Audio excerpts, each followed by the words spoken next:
Fix 1. Start a new instance. This is the first and the easiest way to fix the issue, which works for some gamers. Launch the game. Press the Control key on your keyboard while clicking on the zone entrance. Click New to start a new instance.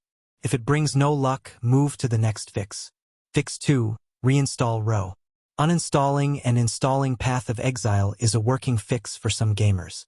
It may be because a clean uninstallation deletes all caches and corrupted files, so the reinstallation works. Type Control Panel on your search bar and open it. Set Control Panel view by category and click Uninstall a program. Locate Path of Exile and right-click on it. Click Uninstall. Follow the on-screen instructions and finish the whole process. Download and install the latest Path of Exile version. Relaunch the game and check if the issue persists or not. If this fix doesn't work, head to the next one. Fix 3. Change a server. It's better to know whether the server you're going to connect is overcrowding or not. You can ping towards the game server before connecting to the game.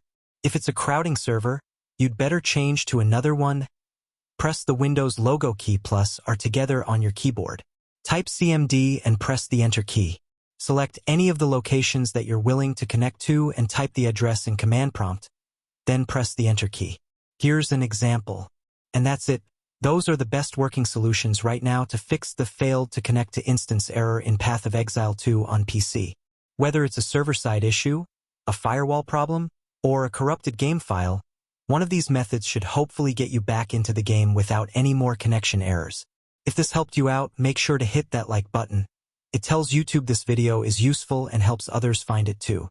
And if you're still having problems or your issue is slightly different, drop a comment with your PC specs, what you've tried so far, and the exact error. I or someone else might be able to help you out. Don't forget to subscribe for more fix guides, performance tweaks, and PO2 updates as the game evolves. I've got more content coming to help you get the best possible experience from launch onward. Thanks for watching. Good luck out there, Exile, and I'll see you in the next one. Take care and game on.